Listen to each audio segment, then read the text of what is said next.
fights early, whereas Skarner very happy to sit back, even in the flex. They might just want to play it back and just look for those later dragons scaling too, but Caitlyn has been so oppressive as well going forward. That range that you get, once you get those 3-4 items online, you hit like a truck. Maybe you hit like a scorpion. We'll just have to see. That'll be the plan, right? And again, with the Lee Sin being picked up by Kiin, it's also denial from HamBak, who loves that champion and the opportunities presented by the playmaking on the champion. If you're looking at like the playmakers on the likes of Sentinels, HamBak's often one of the first names that comes to mind. Even if Rahel has been probably the later game carry you rely on, that's a good sign for it. Gen.G, though, have managed to pick themselves up a pretty deadly wombo combo of their own. Chovy has been allowed to have Orianna. It somehow feels illegal at this point. It should have been there, but having this Orianna is going to be so big, and now you've got a Ziggs on the back of it. Ruler is going to be running amok on these towers, throwing out the satchel and just doing absolutely whopping damage. But it is, like you said, Chovy's Orianna paired with Canyon's Lee Sin. It's a combo that dreams are made of. And look, I think for a long time, a lot of esports fans, League of Legends fans are going to go, yeah, what about that Orianna being banned every game thing that we saw for a long time? Over MSI, we did start to see it be let through and get beaten semi-regularly with the right draft. If you've got something like the Akali with a Lee Sin, some ability to outplay with your mobility and your burst, there have been enough nerfs to the Orianna that it feels like potentially you can manage it. It's not a guarantee, but it can be done, and clearly Sentinels are willing to take the risk. Second phase of bans coming on through. Pike being taken away from Duro. You've got the Ziggs, you've got the Lee Sin. You can leave the Ziggs alone. You can enjoy the Lee Sin. I see why that ban's coming on through. There's kind of been this trifecta of Camille, Pike, Nautilus, of those kind of roaming, hook, playmaking supports, and at least one of them getting taken off the board here. Worth noting, alongside there's that Nautilus. I wonder whether Sentinels might look to be saying, we can deal with a Camille, as on the other side there's some bans towards the top lane. Things like the Rumble away from Impact, who may have had a few years playing at this point. A few. Too many. But no, still, at the same time, Bard has also been picked up as we sort of bring it back as well. That roaming support that does have those magical journeys, and journeys all over the map we have seen. So we're going to be seeing a lot of roaming, and that's right. You called out the Camille. I think that's a really strong point here. Leave Ruler to their own. Let them just scale a little bit in that bot side, and let Duro just get out onto the map and wreak havoc as well. But Renekton, final ban over there for Gen.G, so they are going to be pretty comfortable in this towards this top side, getting rid of some very strong champions. With the Renekton ban, I wonder whether they're looking for an Ambessa here. Decent follow-up, and again, the worst matchup for Ambessa is pretty much the Renekton. It's just miserable at most stages of the game. You have your shield breaks, your repudiate doesn't work, you have to be melee of a Renekton who out-heals you. It's tough. You're going to get the Viktor locked in, and now between Viktor and Caitlyn and Bard and Skarner, if you get into a river first, you set up around an objective first, you can set up a massive wall.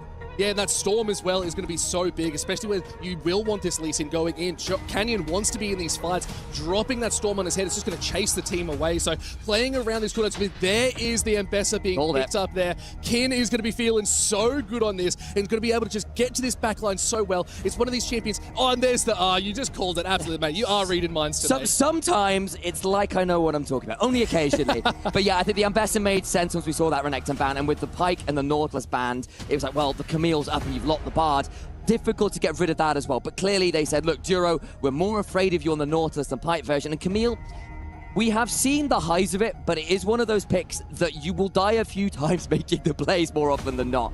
Last pick, though, might be something like this Shen. That could go top, and it likely will do, as we've not really seen the Skarner go on in, but this is something that Impact's been playing for years, and you can just say, Lee Sin, Camille are going in, Shen'll, no.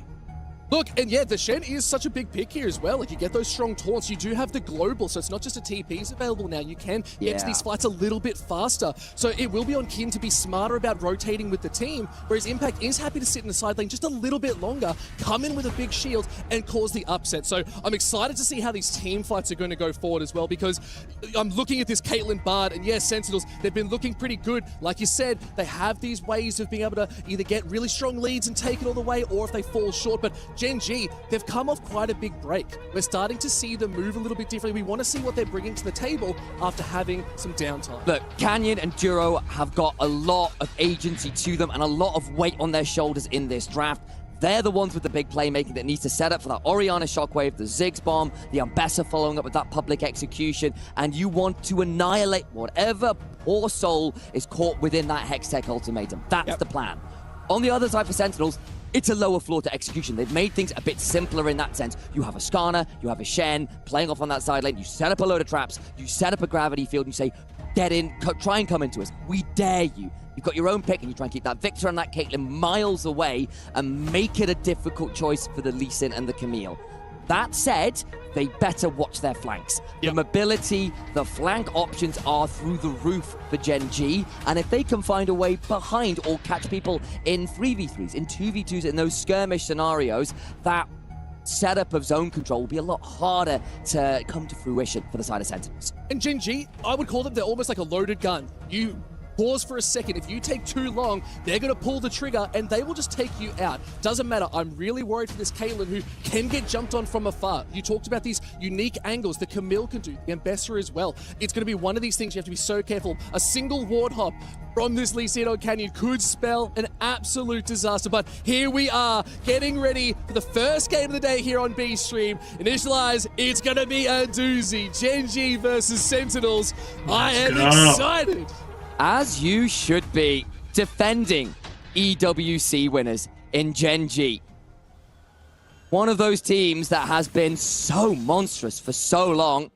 Would love to kind of come back to the fore here. A little bit of time off, one at MSI, bit of time to right some of the wrongs, fix some of the things that was not quite right with the team. And for Sentinels, right, this is a team that has been mercurial to say the least. Looking, understandably, to kind of prove that the underdog can be a dangerous beast indeed. Darkwings went up from that academy system up in NA, played over in NACL and a few other places as well. I want to say it was a collegiate scene as well, but do forgive me if I'm off on that one. But it has been kind of one of those players that's kind of around so many veterans at this point, and like Huhi and Impact are two of the longest standing names in esports, never mind the LCS as a whole.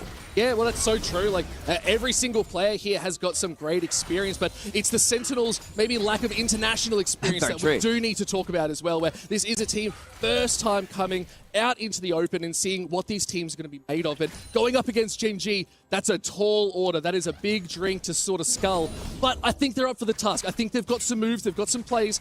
Headed up by Golden Glue, their coach, I think they've got a good game plan ahead. They've clearly, like you said, drafted around this mid and already Duro looking to be very offensive on the level 2. But this is what you like to see, but the electrocute proc, a little bit rough, taken pretty low. And we have seen the Camille picked into the Bard semi-regularly as something to say, look, Bard has been the support you can't give up, particularly to say a player like Carrier, God forbid, or something like that, right? The playmaking, the roaming, the pick potential, the slipperiness of the champion of the magical journey can get very challenging to manage. Camille does that better than most, particularly once you get the level 6 top side.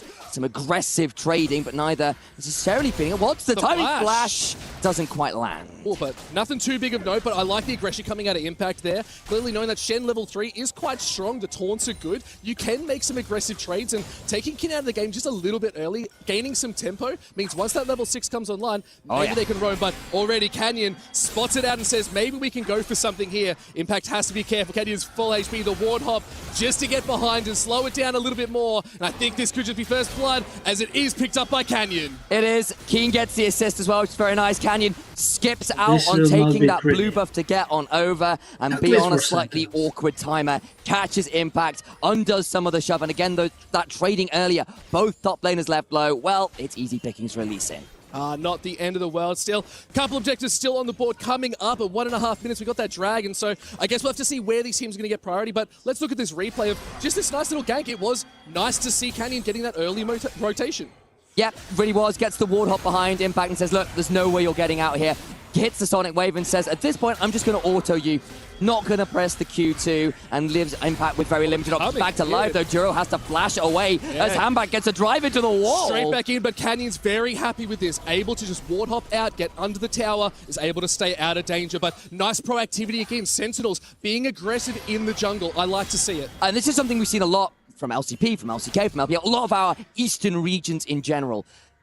Junglers can choose to make early plays. They can choose to drop a camp or two and look to get some gold, but it often comes at cost in the mid game because you guarantee your opposite number will be taking more camps, and that gives you a level advantage, and it feels like that level advantage can often outweigh 1 kill, 2 kills. You really need to make sure that kill was worth it. Yeah, 100%. We're already seeing just a 1k gold lead already at 4 minutes heading over for Gen.G. Clearly a lot of that is on that first blood kill, but it's just a death by 1,000 cuts, it might even say, is just getting those little CS leads across the board too. You can see that early gank sort of put Canyon back just a little bit. It's only about a camp or two, but it's not the end of the world. It's a Lee Sin. They like the early ganks, and getting that first blood is going to help accelerate them even further. What it does mean for HamBak, though, is it means he is going to be a step closer to the level 6. And if you look at level 6s generally across the board here, I don't think you have to be particularly good at League of Legends or a big esports knower to notice there's some pretty scary ultimates on the board here. Oh, yeah. And Skarner in particular, that Impale,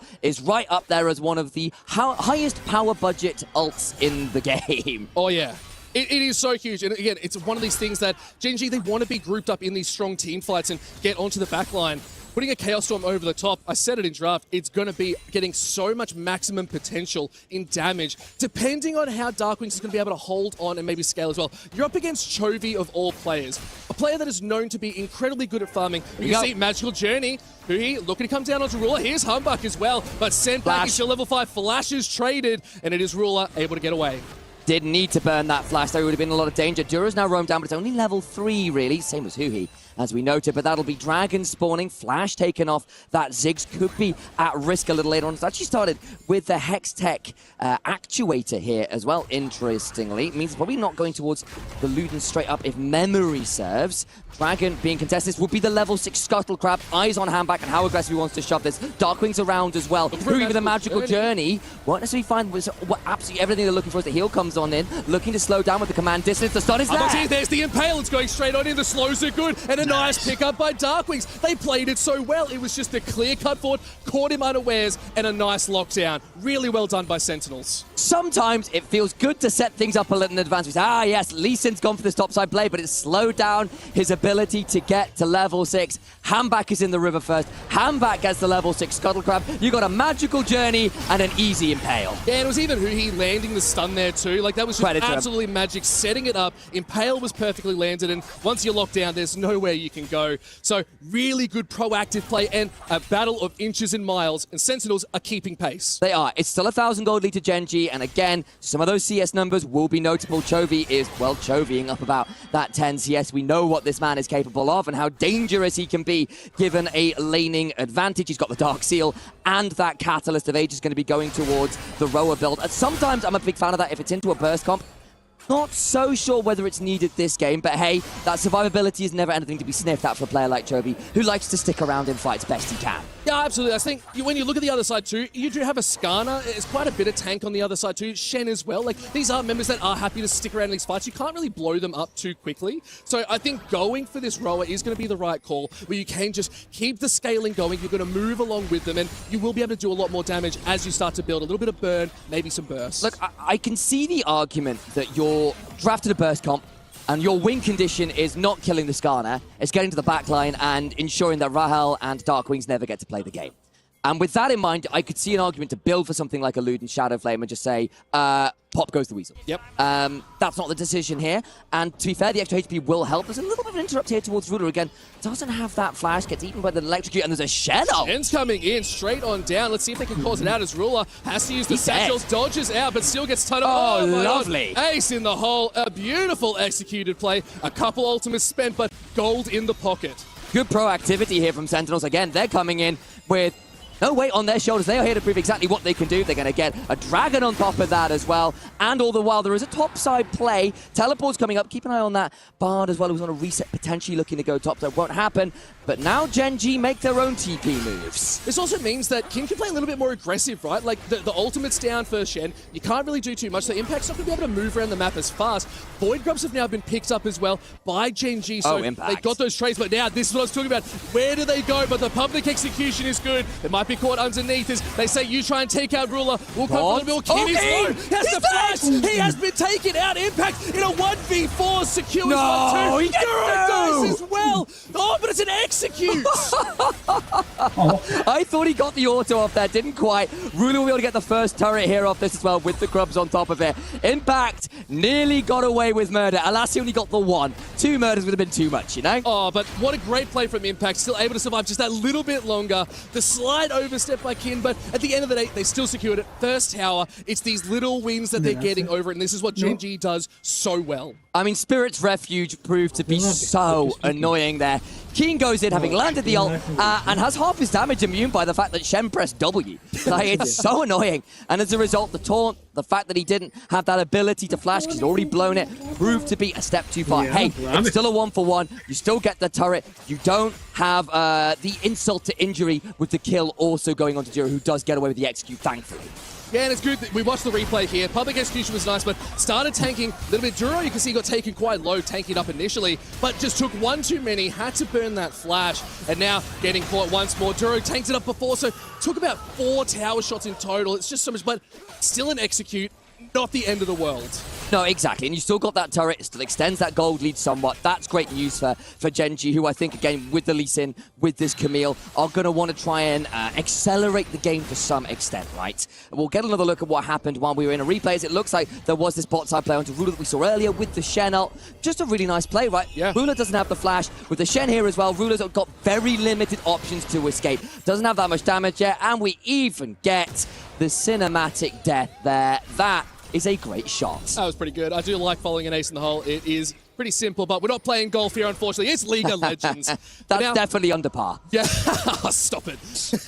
But now, game slowed down. We're only at 10 minutes. Dragon up in 2.5, but also Rift Herald in 4.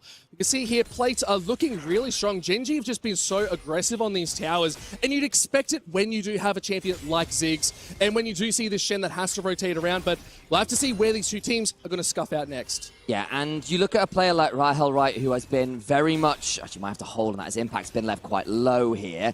Don't think they're going to full send. There is a ward over there and Huhi around, so that'll be the end of the play for now, I think.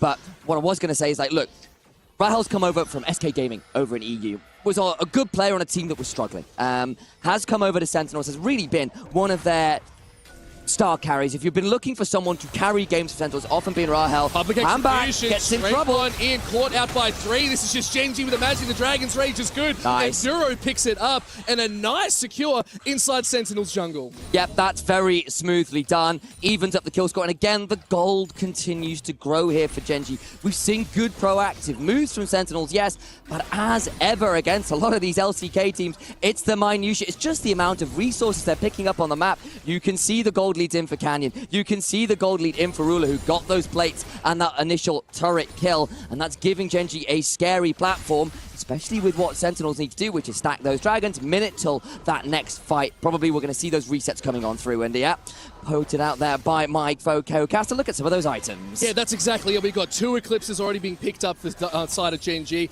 Canyon and Kiin, very happy to have these. The trading's going to be really good, but the rower as well now completed, so the stacking is online for Chovy. We're going to start seeing them joining these fights a little bit more and maybe rotating down to this bot side just to get a little bit more farm. We'll have to see. His Dragon up in 50 seconds. Great proactivity from Sentinels to get that early vision. Okay, so eyes on people like Rahel, has not completed the cull, hasn't got the first item. We've got Ludens, we've got double Eclipses. Gen.G at a real point of power here. HamBak does at least zone Duro away, and what Sentinels do have is good control of the river. They've got the Scuttle Shrine, they've got the wards in play. They're going to want to try and make sure they are forcing Gen.G to come into them, which is a harder task in general. We'll have to see, though, because we do see Impact is going to have that ultimate up, so it's going to be available to join these fights. So you can sit in the side lane a little bit more, but TP is still available for Kiin. So the side lanes are still going to be able to get to these fights, but Dragon number 10 could be caught out as Chaos Storm is there. Shockwave as well used. Darkwing being sent back is a lot of damage from Chovy's in trouble here. HamBak has to come down, looking for that slide, but is not going to be able to make their mark. Chovy taken so low, and we're already seeing Darkwings has to back off, so whether we see Gen.G pull the trigger on this Dragon is a different story. Yeah, I wondered there with HamBak having the flash and the initial Ixtal's impact to work with, whether he might full send. There's a bit of a play, topsides Kiin, ends up putting down that Repudiate, gets the Eclipse Shield, but won't lead to too much. Again, this will likely be what Broken Blade lovingly dubbed the zombie build, where you go Titanic into Dusk and Dawn, and you get those double Titanic procs that get very obnoxious. Duro on a potential flank angle here. Maybe they look for Darkwings under this turret. Yeah, it could be fun. They've got a good vision on it, so they know exactly where they are. We'll have to see as the He's rest behind of the enemy side. lines. Yeah, really far behind. The flank is impeccable. As they do start up the Dragon, They don't know. looking to secure, but now Canyon, now looking for a little bit of that rotation, but the pink ward spots out just that slight bit of vision that Canyon's trying to put out. There is a TP now coming in. Looks like they're going to try and take the contest. Duro's right in the backside of it. HamBak might be caught unawares. There's 4 members on the road, but HamBak has to flash away. But look at Ruler's getting caught out by 4. They traded 1, but no, it's too good. Rahel has picked up Ruler. The backside public Ruler's just on the backside too, getting caught too. It's too much damage taken out. Let's see if they can continue this fight. Duro is going to go for a little bit more. Huhi getting caught, a lot of damage. And all the while, Huhi just about surviving, and the play's gonna kind of fiddle out a little bit here. Fizzles out, and again, you get the Dragon as Gen.G. You get a kill back, what looked like a solid pick onto Ruler, and you do get Duro as well, so to apologize on that one makes it a little more even. And now that that fight's done, they can slow down, they can reset for a Rift Herald. That's where the next big fight's going to be. And look, the thing is, for Gen.G, look, the gold lead's kind of been shrunk somewhat. That's unfortunate for them, but they stop the Dragon stacking. Rahel gets a second kill. Look at this replay, because it ended up very split. Initially, I thought Duro's flank was going to be very, very dangerous, and somewhat it was. You see HamBak gets that one, but the problem is, the moment Duro comes over the wall, you get this full send onto Rulu. Does a very good job of dodging quite a lot of skill shots there. The problem is, you can dodge all you want. Auto attacks are a little harder to manage. Kiin, though, great public execution means that Rahel's got limited options, and that gives him the kill back. I think the big thing there as well is as the fight continued here, not a huge amount really came off it. A flash was burnt by impact, a tempered fade as well was used, so it's a lot going on, and now the fight's kicking back out. Canyon's trying to land a resonating strike, seeing if they can get onto HamBak, but the tankiness is there, the heart steal's online, another tower secured. And look, end of that fight, Duro went in, ended up getting blasted on the way. Darkwings been left a little low, doesn't quite die yet, the Sonic Wave just wide, and Darkwings holds his nerve. That is honestly well played. A little bit of the side steps, and maybe Canyon was saying, oh, maybe we just don't want to go for it. Like, it's fine, let's not worry. But Rift Herald still on the cards. They see the play, they don't get the pick, but they still say, let's go to the Rift Herald. These objectives is what Gen.G does so well, is control, control, control. Reminder, Sentinels banned out the Pike, they banned out the Nautilus. Duro gets Camille, currently 1 and 3. Overplayed in that last fight. It's a really good flank, and then at the end, went over the wall and immediately got blasted. Like, literally got Death Raid, Siphoning Power, and died.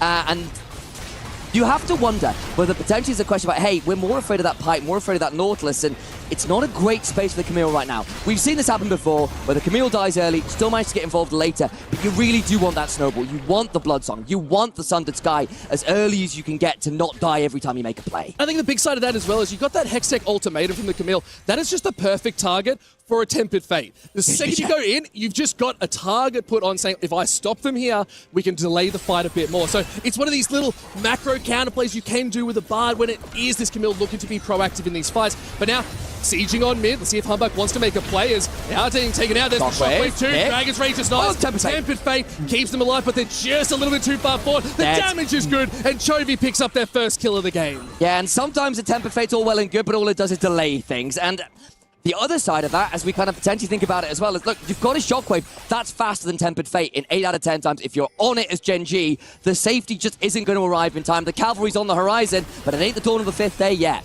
That's it. And I do also like something we haven't really noted. With Gen.G picking up these Void Grubs, especially with the Ziggs, towers are just gone. It is so quickly destroyed. And that's why you can see it is 3 towers to none to the side of Gen.G. They're moving Ziggs around the map. It is Ruler able to make these plays and get that extra goal lead. And it's why we're seeing 3.5 for Gen.G. Yeah, part of it as well, right, is we're in a meta and a general state of League of Legends. I'll have to hold on this one for a second as Chovy, I think, is going to get jumped on with this Shen ult as well. Hello, Chovy gets stunned up. It's too much. Just a great lockdown. And it is Darkwing picking up their second kill. They're going to be feeling really good moving into this mid-late game. And it feels like the Bard has been the primary Shen carrier because he can turn up at really odd places. The magical journey allows you to pinpoint Shen into very easy shadow dashes. Chovy goes down. Yeah, he's got a rower. He's a bit tankier, but not tanky enough as yet. And again, still credit to Sentinels. They haven't been shy of making these proactive moves. They still need to pick up some structures. It's 3 to none right now, and that's where a lot of gold from Gen.G is sitting.